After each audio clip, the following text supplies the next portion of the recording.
ನಾವಿವತ್ತು dhaba style egg masala ಮಾಡ್ತಾಯಿದ್ದೀವಿ. ಅದಕ್ಕೆ ನಾನು 2 ಮೀಡಿಯಮ್ ಗಾತ್ರದ ಈರುಳ್ಳಿನ ಕಟ್ ಮಾಡಿ ಇಟ್ಕೊಂಡಿದ್ದೀನಿ. ಒಂದು 4 ಹಸಿಮೆಣಸಿನ್ಕಾಯಿ, 1 ಇಂಚಷ್ಟು ಶುಂಠಿ, 1 ದೊಡ್ಡ ಗಡ್ಡೆಯಷ್ಟು ಬೆಳ್ಳುಳ್ಳಿನ ಸುಲಿದು ಇಟ್ಕೊಂಡಿದ್ದೀನಿ. ಸ್ವಲ್ಪ ಕೊತ್ತಂಬರಿ ಸೊಪ್ಪು, ಒಂದು 8-10 ಎಸಳು ಎಲೆಯಷ್ಟು ಪುದೀನ, ಹಾಗೂ ಸ್ಮಾಲ್ 2 ಟೊಮೆಟೊನ ಕಟ್ ಮಾಡಿ ಇಟ್ಕೊಂಡಿದ್ದೀನಿ. ಸೊ ಅದ್ರ ಜೊತೆಗೆ ಸ್ವಲ್ಪ ಮಸಾಲೆಗೆ 1 ಸ್ಪೂನಷ್ಟು ಧನಿಯಾ ಕಾಳು, ಒಂದು 8-10 ಕರಿಮೆಣಸು, ಒಂದು ಸ್ಪೂನಷ್ಟು ಜೀರಿಗೆ, ಹಾಗೆ ಒಂದು 3-4 ಕ್ಯಾಶೋಸ್ನ ತೊಗೊಂಡಿದ್ದೀನಿ. ಇದನ್ನೆಲ್ಲ ನಾವು ಸಣ್ಣಗೆ ಅಂದರೆ ಚೆನ್ನಾಗಿ ಪೇಸ್ಟ್ ಮಾಡಿಕೊಂಡು ಗ್ರೈಂಡ್ ಮಾಡ್ಕೊಂಡು ಬರಬೇಕು. ನೋಡಿ ಫ್ರೆಂಡ್ಸ್, ಇವಾಗ ನಾನು ತೊಗೊಂಡಿರೋ ಎಲ್ಲ ಮಸಾಲೆನ ಈ ಮಿಕ್ಸಿ ಜಾರ್ಗೆ ಹಾಕಿ ಸ್ಮೂತಾಗಿ ಪೇಸ್ಟ್ ಮಾಡ್ಕೊಳ್ತೀನಿ. ಸೊ ಮೊದಲಿಗೆ ಇದೇನು ಡ್ರೈ ಮಸಾಲಾಸ್ ಇದಾವಲ್ಲ ಇದನ್ನೆಲ್ಲ ಹಾಕೋಣ ಮಿಕ್ಸಿ ಜಾರ್ಗೆ. ಅದೇ ರೀತಿ ಈರುಳ್ಳಿ, ಹಸಿಮೆಣಸಿನ್ಕಾಯಿ, ಶುಂಠಿ, ಬೆಳ್ಳುಳ್ಳಿ ಮತ್ತು ಟೊಮೆಟೊ ಎಲ್ಲ ಒಟ್ಟಿಗೆ ಹಾಕ್ಬಿಟ್ಟು ಗ್ರೈಂಡ್ ಮಾಡ್ಕೊಳ್ಳೋಣ. ಪುದೀನ ಮತ್ತು ಕೊತ್ತಂಬರಿ ಸೊಪ್ಪನ್ನ ಸೊ ಸ್ಮೂತಾಗಿ ಒಂದು ಪೇಸ್ಟ್ ಮಾಡ್ಕೊಂಡು ಬರೋಣ ಇವಾಗ. ನೋಡಿ ಫ್ರೆಂಡ್ಸ್, ಇವಾಗ ನಾನು ಎಲ್ಲ ಮಸಾಲೆನ ಸ್ಮೂತಾಗಿ ಒಂದು ಪೇಸ್ಟ್ ಮಾಡಿ ಸೈಡ್ ಇಟ್ಕೊತಿದ್ದೀನಿ.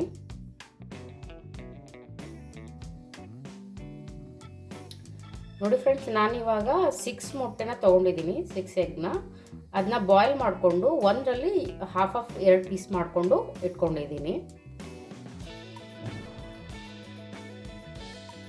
ನೋಡಿ ಫ್ರೆಂಡ್ಸ್, ನಾವಿವಾಗ 1 ಟೇಬಲ್ ಸ್ಪೂನಷ್ಟು ಆಯಿಲ್ನ ಒಂದು ಪಾತ್ರೆಗೆ ಹಾಕ್ಕೊಳ್ತಾ ಇದ್ದೀನಿ. ಈ ಆಯಿಲಲ್ಲಿ ನಾವು ಎಗ್ನ ಸ್ವಲ್ಪ ಫ್ರೈ ಮಾಡ್ಕೊಳ್ಳೋಣ. ಎಗ್ ಫ್ರೈ ಮಾಡ್ಕೊಳ್ಳೋದ್ರಿಂದ ಟೇಸ್ಟ್ ಚೆನ್ನಾಗಿ ಬರುತ್ತೆ. ಸೊ ಇಷ್ಟೇ ಆಯಿಲಲ್ಲಿ ಎಗ್ ಫ್ರೈ ಮಾಡೋಣ. ನೋಡಿ ಇವಾಗ ಎಗ್ನ ನಾವು ಫ್ರೈ ಮಾಡ್ಕೊಳ್ಳೋಣ. ಸೊ ಅದಕ್ಕೆ ಸ್ವಲ್ಪ ಎಣ್ಣೆ ಕಾದ್ಮೇಲೆ ಎಗ್ನ ಈ ಥರ ಇಟ್ಕೊಳ್ತಾ ಹೋಗಬೇಕು.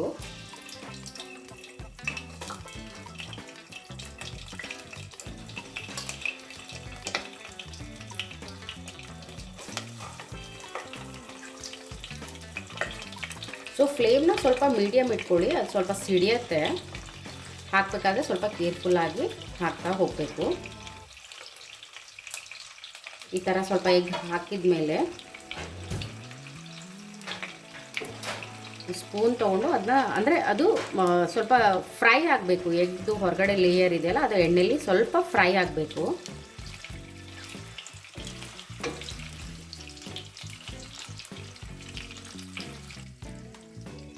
ನೋಡಿ ಫ್ರೆಂಡ್ಸ್, ನಾವು ಇವಾಗ ಎಗ್ನ 2 ಕಡೆ ಸ್ವಲ್ಪ ಫ್ರೈ ಆಗೋವರೆಗೆ ಬರೀ ಆಯಿಲಲ್ಲಿ ಫ್ರೈ ಮಾಡ್ತಿದ್ದೀನಿ.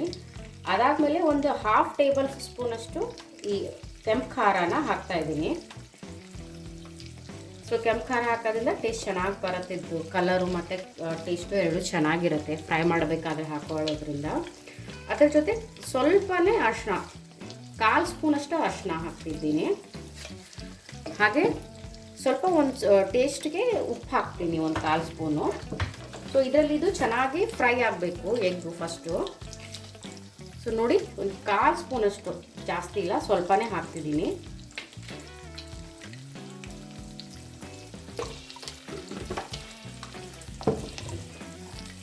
ಹಾಕ್ಬಿಟ್ಟು ಇದನ್ನ ಸ್ವಲ್ಪ ಈ ಥರ ಫ್ರೈ ಮಾಡ್ಕೊಳ್ಳೋಣ. ಎಲ್ಲ ಕಡೆ ಮಿಕ್ಸ್ ಆಗಬೇಕು, ಎಲ್ಲ ಎಗ್ಗಿಗೂ ಮಸಾಲೆ ಚೆನ್ನಾಗಿ ಕುಡ್ಕೊಳ್ಳೋ ಥರ ಫ್ರೈ ಮಾಡಬೇಕು. ಫ್ಲೇಮು ಲೋ ಅಲ್ಲಿ ಇಡಿ, ಇಲ್ದಿದ್ರೆ ಅದು ಹಾಕಿರೋ ಮಸಾಲೆ ಸೀದೋಗ್ಬಿಡುತ್ತೆ. ಸೊ ಹಾಗಾಗಿ ಲೋ ಫ್ಲೇಮಲ್ಲಿನೇ ಇದನ್ನ ಚೆನ್ನಾಗಿ ಈ ಥರ ಫ್ರೈ ಮಾಡ್ಕೋಬೇಕು ಎಗ್ನ. ನೋಡಿ ಫ್ರೆಂಡ್ಸ್, ಇವಾಗ ಎಗ್ ಚೆನ್ನಾಗಿ ಆಯಿಲು ಮತ್ತು ಮಸಾಲೆಯಲ್ಲಿ ಅಂದರೆ ಖಾರ, ಅರಿಶಿನ, ಉಪ್ಪಲ್ಲಿ ಫ್ರೈ ಮಾಡ್ಕೊಂಡಿದ್ದೀನಿ. ಇದನ್ನ ನಾನು ಸೈಡ್ಗೆ ಎತ್ತಿಟ್ಕೊಳ್ತೀನಿ. ಫ್ರೆಂಡ್ಸ್ ನೋಡಿ, ಇವಾಗ ನಾನು ಇನ್ನೊಂದು ಸ್ವಲ್ಪ ಸೇಮ್ ಬಾಣಲೆಯಲ್ಲಿ ಆಯಿಲ್ ಹಾಕ್ಕೊಂಡು 1 ಸ್ಪೂನಷ್ಟು ಬಟರ್ ಹಾಕೋತಿದ್ದೀನಿ, ಅಂದರೆ 1 ಕ್ಯೂಬಷ್ಟು ಬಟರು. ಸೊ ಬಟರ್ ಹಾಕೋದ್ರಿಂದ ಟೇಸ್ಟ್ ತುಂಬ ಎನ್ಹಾನ್ಸ್ ಆಗುತ್ತೆ.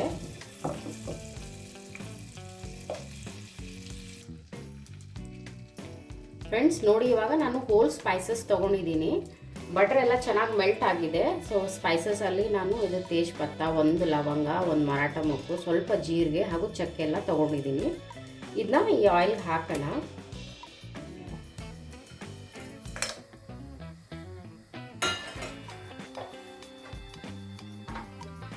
ಹಾಕ್ಬಿಟ್ಟು ಸ್ವಲ್ಪ ಅದು ಚೆನ್ನಾಗಿ ಎಣ್ಣೆಯಲ್ಲಿ ಫ್ರೈ ಆಗೋವರೆಗೆ ಮಿಕ್ಸ್ ಮಾಡೋಣ.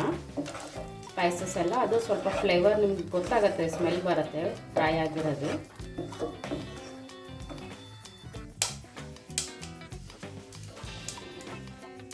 ಫ್ರೆಂಡ್ಸ್ ನೋಡಿ, ಇವಾಗ ನಾವು ಇದಕ್ಕೆ ರುಬ್ಬಿರೋ ಮಸಾಲೆನ ಆಯಿಲ್ ಹಾಕ್ಕೊಂಡು ಫ್ರೈ ಮಾಡ್ಕೊಳ್ಳೋಣ.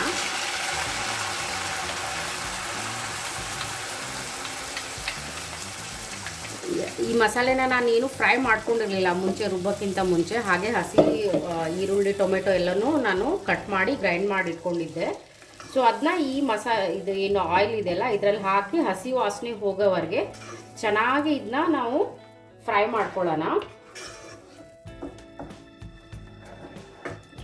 ನೋಡಿ ಫ್ರೆಂಡ್ಸ್, ಇವಾಗ ಇದು ಮಸಾಲೆ ಎಲ್ಲ ಸ್ವಲ್ಪ ಲೈಟಾಗಿ ಫ್ರೈ ಆಗಿದೆ, ಸ್ವಲ್ಪ ಎಣ್ಣೆ ಬಿಟ್ಟಿದೆ. ಇದಕ್ಕೆ ನಾವು ಸ್ವಲ್ಪ ಡ್ರೈ ಮಸಾಲ ಪೌಡರ್ಸ್ನ ಹಾಕ್ಕೊಳ್ಳೋಣ. ಸೊ ನಾನು ಫಸ್ಟ್ ಇದಕ್ಕೆ 1 ಸ್ಪೂನಷ್ಟು ಅಂದರೆ ಟೇಬಲ್ ಸ್ಪೂನಷ್ಟು ಅಚ್ಚ ಖಾರದ ಪುಡಿ ಹಾಕ್ಕೊಳ್ತಿದ್ದೀನಿ. ಸೊ ಇದು ಏನು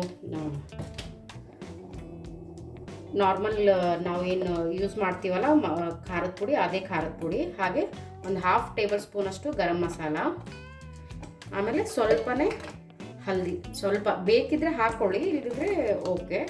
ಸೊ ನಾನು ಸ್ವಲ್ಪ ಇಲ್ಲಿ ಅರಿಶಿಣದ ಪುಡಿನೂ ಹಾಕ್ತಾಯಿದ್ದೀನಿ. ಹಾಕ್ಬಿಟ್ಟು ಒಂದು ಮಿಕ್ಸ್ ಕೊಡೋಣ. ಮಿಕ್ಸ್ ಕೊಟ್ಟು ಮತ್ತು ಇದನ್ನ ಒಂದು 2 ಮಿನಿಟು ಮೀಡಿಯಮ್ ಫ್ಲೇಮಲ್ಲಿ ಮುಚ್ಚಿಟ್ಟು ಸೊ ಆಯಿಲ್ ಬಿಡೋವರೆಗೆ ಬೇಯಿಸಬೇಕು.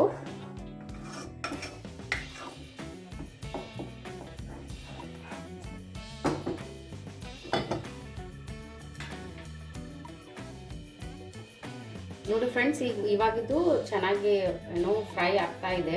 ಇದಕ್ಕೆ ನಾವು ಇನ್ನೊಂದು ಇಂಗ್ರೀಡಿಯೆಂಟ್ ಹಾಕಬೇಕು. ನಾನು ಒಂದು 2 ಟೇಬಲ್ ಸ್ಪೂನಷ್ಟು ಮೊಸರು ತೊಗೊಂಡಿದ್ದೀನಿ. ಸೊ ಮೊಸರು ಇದಕ್ಕೆ ಹಾಕೋಣ. ಫ್ರೆಶ್ ಮೊಸರು ತೊಗೊಳ್ಳಿ, ಸ್ವಲ್ಪ ಹುಳಿ ಇಲ್ಲದೆ ಇರೋದು. ಹಾಕ್ಬಿಟ್ಟು ಬೇಗ ಅದನ್ನ ಸ್ಟೇರ್ ಮಾಡ್ತಾ ಇರಬೇಕು, ಇಲ್ಲದಿದ್ರೆ ಹೊಡೆದೋಗುತ್ತೆ. ಸೊ ಸ್ವಲ್ಪ ಅದು ಕ್ರೀಮಿಸ್ ಟೆಕ್ಸ್ಚರ್ ಬರೋವರೆಗೆ ಅದನ್ನ ಲೋ ಫ್ಲೇಮಲ್ಲಿ ನಾವು ಮಿಕ್ಸ್ ಮಾಡ್ಕೋಬೇಕು ಮಸಾಲೆ ಜೊತೆ. ಸೊ ಟೇಸ್ಟು ತುಂಬ ಎನ್ಹಾನ್ಸ್ ಆಗುತ್ತೆ ಮೊಸರು ಹಾಕೋದ್ರಿಂದ. ನೆಕ್ಸ್ಟ್ ಇವಾಗ ಇದಕ್ಕೆ ನಾವು ರುಚಿಗೆ ತಕ್ಕಷ್ಟು ಉಪ್ಪು ಹಾಕ್ಕೊಳ್ಳೋಣ. ಉಪ್ಪು ಹಾಕ್ಕೊಂಡು ಮಿಕ್ಸ್ ಕೊಡೋಣ. ಮಿಕ್ಸ್ ಕೊಟ್ಟು ಸ್ವಲ್ಪ ಹೊತ್ತು ಒಂದು 30 ಸೆಕೆಂಡು ಉಪ್ಪೆಲ್ಲ ಸೇರ್ಕೋವರೆಗೆ ಇದನ್ನ ಬೇಯಿಸೋಣ ಮುಚ್ಚಿಟ್ಟು.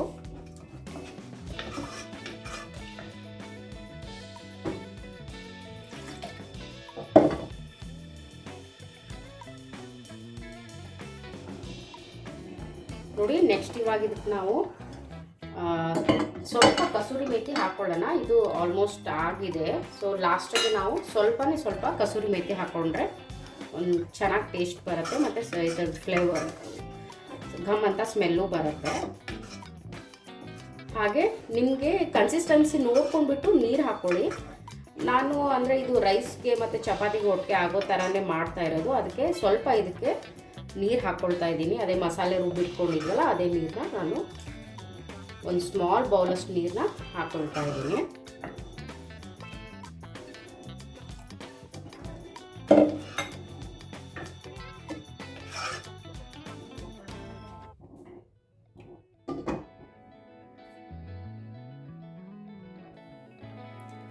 ಇವಾಗ ಇದು ರೆಡಿ ಆಗಿದೆ, ಮಸಾಲೆ ಎಲ್ಲ ಚೆನ್ನಾಗಿ ಬೆಂದಿದೆ. ಇದಕ್ಕೆ ನಾವು ಫ್ರೈ ಮಾಡಿ ಇಟ್ಕೊಂಡಿದ್ದು ಇದಕ್ಕೆಲ್ಲ ಸೇರಿಸೋಣ. ಸೇರಿಸ್ಬಿಟ್ಟು ಒಂದು 30 ಸೆಕೆಂಡ್ ಆ ಮಸಾಲೆ ಕೂಡ್ಕೊಳ್ಳೋ ಹಾಗೆ ಮತ್ತು ಸ್ವಲ್ಪ ಕವರ್ ಮಾಡಿಬಿಟ್ಟು ಬೇಯಿಸಬೇಕು. ಬೇಯಿಸ್ಬಿಟ್ರೆ ಇದು dhaba style egg gravy ready ಆಗುತ್ತೆ. ನೋಡಿ ಫ್ರೆಂಡ್ಸ್, ಇದು ಅಂದರೆ ಅಷ್ಟು ಟೈಮ್ ತೊಗೊಳ್ಳೋದಿಲ್ಲ, ಬೇಗನೆ ರೆಡಿ ಆಗೋ ರೆಸಿಪಿ. ಯಾರಾದರೂ ಫ್ರೆಂಡ್ಸು ಗೆಸ್ಟ್ ಬಂದಾಗ ಮಾಡ್ಲಿಕ್ಕೆ ಚೆನ್ನಾಗಿರುತ್ತೆ, ಮತ್ತು ಟೇಸ್ಟು ಚೆನ್ನಾಗಿರುತ್ತೆ, ಜಾಸ್ತಿ ಟೈಮು ತೊಗೊಳ್ಳಲ್ಲ. ಸೊ ನೀವು ಮನೇಲಿ ಟ್ರೈ ಮಾಡಿ. ಹೇಗೆ ಟೇಸ್ಟ್ ಹೇಗೆ ಬಂತಂತ ನನಗೆ ಕಮೆಂಟಲ್ಲಿ ತಿಳಿಸಿ. ನನ್ನ ಚಾನಲ್ನ ಸಬ್ಸ್ಕ್ರೈಬ್ ಮಾಡಿ, ಲೈಕ್ ಮಾಡಿ ಮತ್ತು ಕಮೆಂಟ್ ಮಾಡಿ.